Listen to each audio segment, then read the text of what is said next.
no tempo quando tem as trocas, porque esse time cai de rendimento. E hoje, se você não tem o Tietchan no banco, se você não tem os 20 minutos ali do Payet, que são os 20 minutos que ele consegue jogar sempre, você perde um pouco de qualidade também.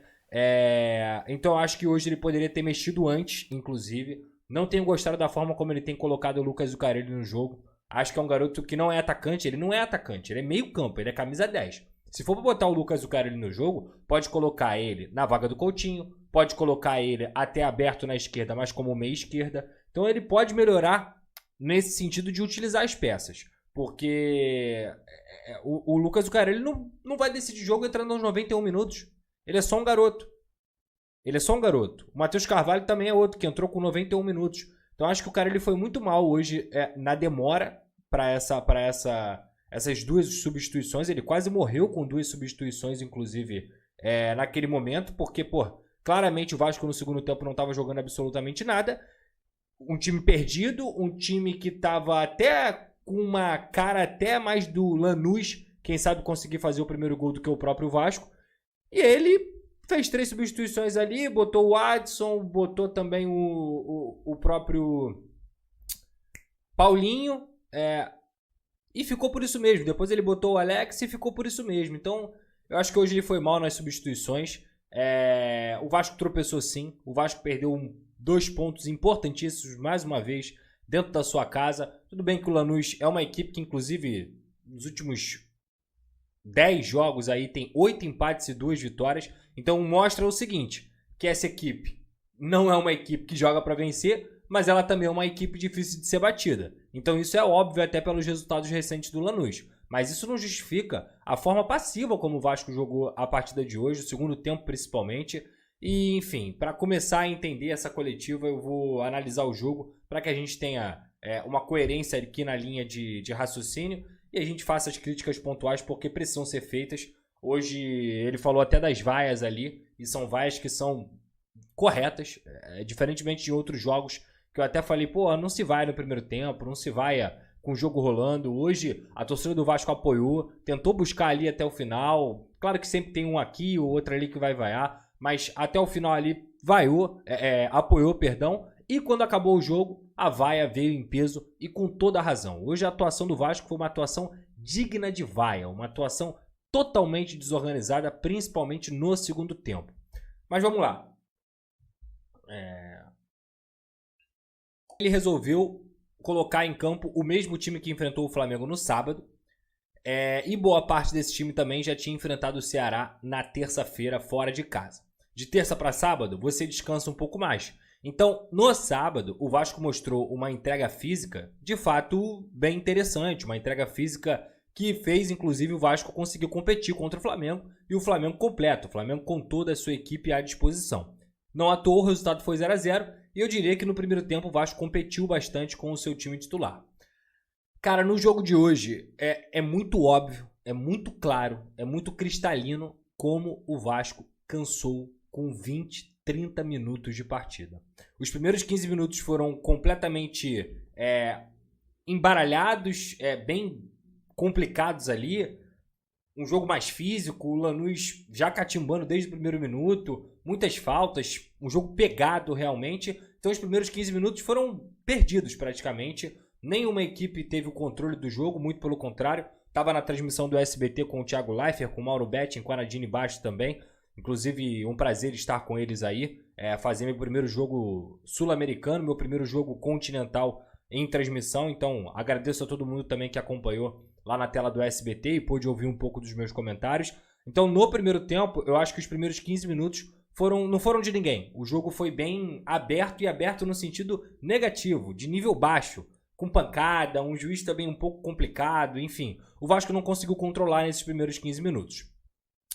A partir dos primeiros 15 minutos, o Vasco conseguiu botar um pouco a bola no chão. O Felipe Coutinho toda hora estava descendo para fazer a saída de bola.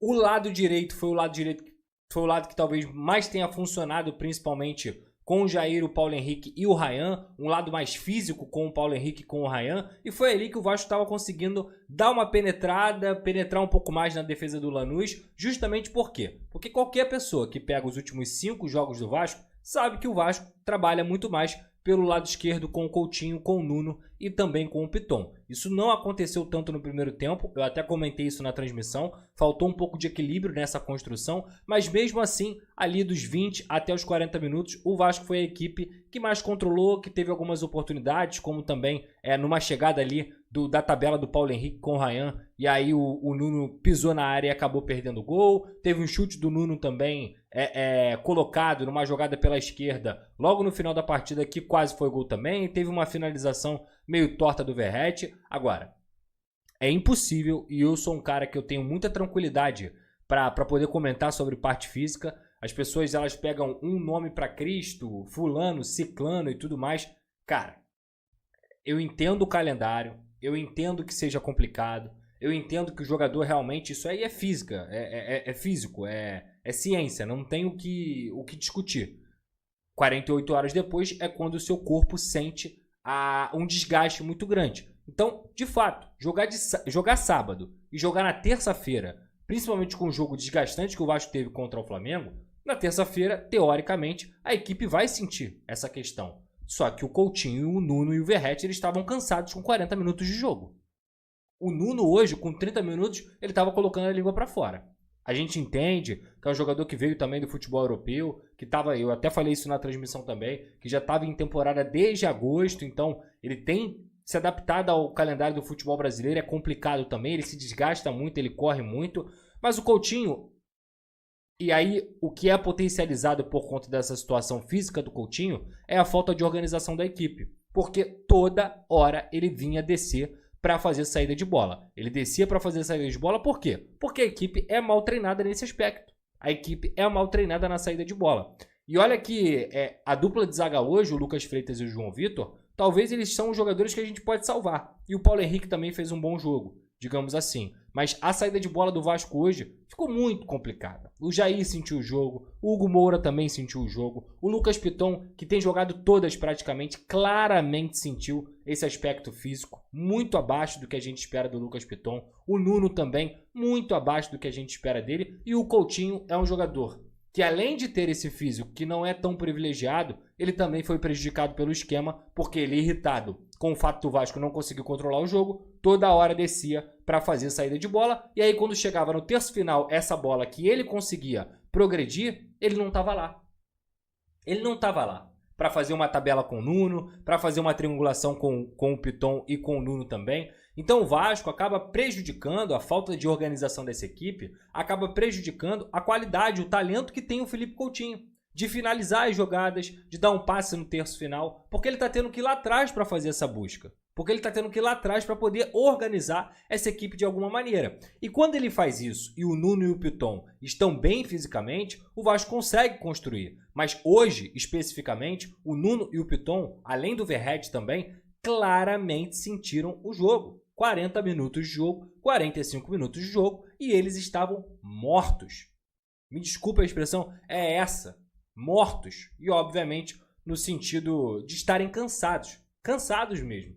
Nenhuma associação foi vista pelo lado esquerdo, tanto no primeiro tempo, que eu digo com a triangulação que a gente sabe que acontece, quanto no segundo tempo. O lado direito foi o mais acionado. Por quê? Porque o Ryan e o Paulo Henrique são jogadores que fisicamente são privilegiados. São privilegiados, mas mesmo assim com pouca efetividade. Então assim, esse jogar bem do primeiro tempo, eu discordo bastante. Eu não vi o Vasco jogando bem no primeiro tempo. Eu vi um Vasco cansado fisicamente, eu vi um Vasco desgastado. E eu vi um Vasco que eu tenho que chamar a atenção, que se no dia 23 de abril, com uma temporada inteira pela frente, essa equipe está desgastada fisicamente, cara, tem algum problema. Tem algum problema aí. Eu não sei se é a falta do calendário, se é a falta de tempo, mas a preparação física do Vasco é uma preparação que, na minha visão, tem deixado a desejar. E a gente está vendo isso no campo. Repito, eu não sou maluco de ir contra a ciência, de ignorar o calendário do futebol brasileiro. Eu não sou maluco. Para amarrar o jogo, que é uma característica de time argentino fraco, porque lá eles vão fazer, porra, o que a gente vai tá ferrado, né? Lá, meu irmão, segura os caras vão amarrar o jogo, vão dar porrada e nada vai acontecer. Aí aqui, que a gente teve a chance de ganhar o jogo para jogar bem, apresenta esse futebol que não existe. Não existe futebol. você tirando o Paulo Henrique, que jogou, Ryan no primeiro tempo, o Nuno no primeiro tempo e lampejos do Coutinho, o resto é brincadeira. O resto é brincadeira. Ah, o Vasco pressionou. Pressionou o cacete. Quantas chances de gol o Vasco teve? Pô, quantas chances de gol o Vasco teve, torcedor? Me diga, quantas chances o Vasco teve? Preparação física do Vasco é um horror. É um horror. O Vasco sempre cai no segundo tempo. E não é possível que o Pedrinho e o Felipe, que comandam o futebol, com o Marcelo Santana, eles vão permitir que isso continue acontecendo. Não é possível que isso seja tratado com normalidade. Não vai ter coletiva, gente, porque a Vasco TV, que é de onde eu pego a coletiva, porque é autorizado, ela não pode fazer a coletiva ao vivo, tá? Porque a coletiva ao vivo é só para quem é detentor de transmissão, tá? Então não tem como. Existe a chance do Carille cair hoje pelo fraco desempenho? Porra, Rafael, mas era óbvio que é óbvio que tinha que ser. Mas não me parece a postura do Pedrinho. Não me parece postura do Pedrinho demiti-lo assim. Cara, mas de boa. Antes do jogo, o que eu falei? Cara, se a gente hoje apresenta um desempenho maneiro, joga bem, porque a gente fez um bom jogo contra o Flamengo dentro das nossas limitações. Mas aí o que vai acontecer? Falei, cara, porra, vamos dar um tempo, né? Porque aí você apresenta um jogo bom hoje, você começa a ver evolução. Não! O jogo de hoje foi horroroso. Horroroso. Cara, esquece. Não dá mais, gente. Não dá mais. O Adson tá voltando. Tá sem nenhuma condição, sem nenhuma mobilidade, sem nenhuma confiança. Concordo, Vinícius. Agora, dá pra chegar e conversar com o cara e falar assim, porra, não dá mais. Alex e Souza. O Souza hoje nem no banco ficou. Não dá mais, rapaziada. Obrigado. Mas ele não pode ser opção pra entrar no jogo. O Alex Teixeira não pode ser a opção para entrar no jogo, num jogo em que tá apertado, tá enroscado, e ele vai botar o Alex Teixeira. E o Garré? Me diga o que é o Garré, então. Time bagunçado, não cria nada, que insistência no Alex Teixeira. Cadê o Garré? É isso. Ele perder espaço pro futebol que o Alex Teixeira está apresentando. Não estou falando de carreira. A carreira do Alex Teixeira é fantástica. Mas já tinha acabado a carreira dele. Alguém esquece, eu vou lembrar, que no final de 2023, quando acabou o contrato dele com o Vasco, e o Vasco não renovou, ele foi para casa. Recebeu sondagem, inclusive do Goiás, e não quis ir. Que tá com muito dinheiro, graças ao grande trabalho que ele fez no futebol. Mérito total dele, do trabalho dele, é um cara espetacular. Mas, cara, aí o Vasco vai lá, quando traz o Coutinho, e traz o cara junto. Não tem a menor condição. Não tem a menor condição. Menor condição. Preparador físico da equipe do Carille também. Tem o do Vasco e deles. E dispensaram o Maxime. O Maxime seria útil hoje. Mas dispensaram. Pô, Pedro Lemos, você não está entendendo. Você não está entendendo. Eles têm muita participação, principalmente na continuação, nas contratações. Sim. Claro que tem. Mas tu pode mandar embora o Felipe, o Pedrinho e o Marcelo Santana? Me diz. Agora, olha aí, o Roberto tá brincando, olha aí, fazer uma promoção. Contrato Carille e leva de brinde. Alex Teixeira, Lloyd e Jean Davi. Aí, vê se eles querem. O cara, acho que não teve uma chance clara. Talvez a mais próxima da clara chance foi a chapada do Nuno no primeiro tempo. E mais nada. E mais nada, cara. É muito pouco. É muito pouco. O torcedor sai de São Januário revoltado com a atuação do time, mas principalmente com as escolhas do técnico Fábio Carille. Porra, é brincadeira, cara. É brincadeira. São escolhas que não fazem o menor sentido. Por que que o Garré não entrou? Ponto.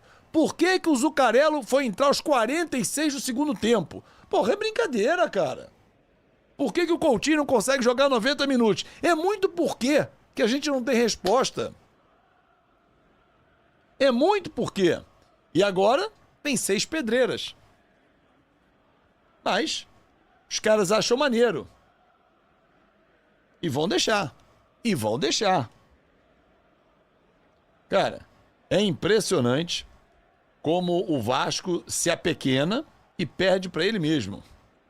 Azevedo, é lastimável a falta de competitividade do Vasco. Como continuar acreditando? Verdade. Por que que o Vasco não compete? Explica. Ah, competiu contra o Flamengo. Porra, mas o Flamengo só tem 2 jogos por ano no Campeonato Brasileiro e acabou. Porra, aí agora a gente vem. Cruzeiro, Operário, Palmeiras, Puerto Cabello, eles lá, o Vitória e o Lanús lá. Porra, meu irmão, só falta ele culpar o torcedor depois do jogo, né? É impressionante, cara, é impressionante. Olha só, gente. A coletiva não é ao vivo hoje, tá? Porque a Vasco TV não tem o direito de transmissão. Como assim? É normal você empatar com um time horroroso como esse dentro de São Januário. E o que esse senhor vai falar na coletiva? Porque a gente vai cobrar. O Lineker está lá para isso. Esse senhor vai falar o que na coletiva? Que a torcida pressionou e atrapalhou? Que atrapalhou o torcedor do Vasco ir lá e cobrar? É isso que esse cara de pau vai falar na coletiva? Pede demissão, Carille. Pede para sair.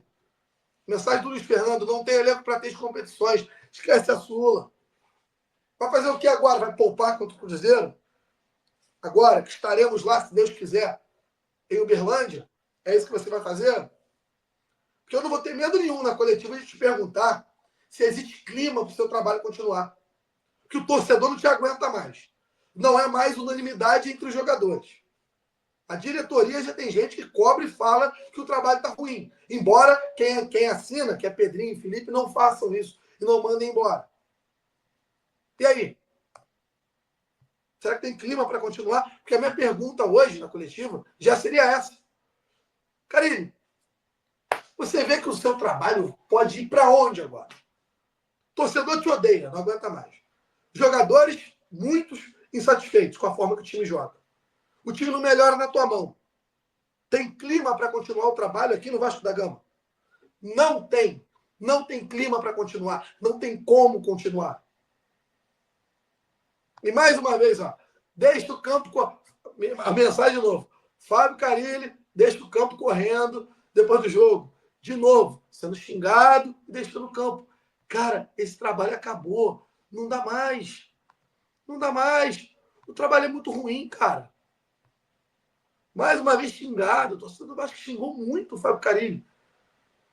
Vou colocar para você aqui na tela estatísticas do jogo de hoje, para a gente não ficar só olhando para a cara do Carille, que eu não tô afim de ficar olhando só para a cara desse cara, não. Mas, ó, nosso órgão regulador aqui no estado do Rio de Janeiro para os comunicadores e jornalistas é a SERJ, Associação de Cronistas Esportivos do Rio de Janeiro. A gente agradece a SERJ, que disponibiliza para a gente aqui os números da partida de hoje. O Vasco teve 67% de posse de bola, o Lanús 33%, 13 faltas para Vasco da Gama e 14 para a equipe argentina, 2 impedimentos ao Vasco, 0 ao Lanús, 13 finalizações para o Vasco, 14 para o Lanús. No gol, o Vasco chutou 2 vezes e o Lanús uma só, inclusive foi a bola que pegou na trave, 6 escanteios para o Vasco, 5 para o Lanús, 2 amarelos para o Vasco, 4 para a equipe argentina. E a gente coloca aqui detalhado, né, que Jair e Adson tomaram os cartões, do lado deles, Sálvio, Mendes, Esquerdós e o Cabreira foram os jogadores assinalados pelo árbitro da partida, e o Vasco de volante, aliás, e o Vasco de reservas colocou em campo ali o Coutinho saindo para a entrada do Adson, o Jair saindo para a entrada do Paulinho, que não entrou tão mal, o Nuno Moreira que saiu, entrou o Alex Teixeira, o Hugo saiu para a entrada do Matheus Carvalho, o Ryan saiu para a entrada do Zuca, jogador da base, Lucas Zuccarello. Público pagante, 18.598 pagantes. Público presente, 19.291 vascaínos presente em São Januário. E a renda de R$ 1.099.714,50. Esses foram os números da partida entre Vasco e Lanús. Vasco estuda retorno de Diego Pereira para a comissão técnica. O Vasco da Gama está considerando o retorno do preparador físico Diego Pereira, atualmente no Corinthians, para reforçar sua comissão técnica. Pereira, que deixou o clube em julho de 2024 após a saída do técnico Ramon Dias, é visto como um profissional de destaque no cenário nacional. Durante sua passagem anterior pelo Vasco, Pereira expressou o desejo de permanecer no clube, mas acabou se despedindo após não receber uma definição sobre sua continuidade. Ele aguardou por cerca de um mês uma decisão da diretoria, que optou por seguir com outro profissional para a função. Falando sobre mercado da bola. Vasco estuda fazer grande proposta para contratar Anderson Talisca. O Vasco da Gama está se movimentando nos bastidores e pode surpreender o mercado da bola. O clube carioca estuda apresentar uma proposta ousada para contar com o meio-atacante Anderson Talisca, atualmente no Fenerbahçe, da Turquia. Segundo fontes próximas à diretoria vascaína, a ideia é trazer um nome de peso para elevar o patamar técnico da equipe e atender aos pedidos do treinador, que busca um jogador versátil, com experiência internacional e capacidade de decisão. Talisca se encaixa perfeitamente nesse perfil. A negociação, no entanto, é considerada complexa. Talisca tem contrato vigente e recebe altos salários no futebol saudita, o que exigiria um grande esforço financeiro por parte do Vasco, incluindo participação de investidores e parceiros comerciais. Apesar dos obstáculos, há otimismo nos bastidores. O staff do jogador já foi sondado, e o projeto esportivo do Vasco, aliado ao crescimento do clube dentro e fora de campo, pode pesar na decisão do atleta, que estaria disposto a voltar ao futebol brasileiro se o projeto motivar. A expectativa é que nos próximos dias o clube formalize uma proposta oficial. Caso se concretize, a contratação de Talisca seria uma das maiores da história recente do Vasco.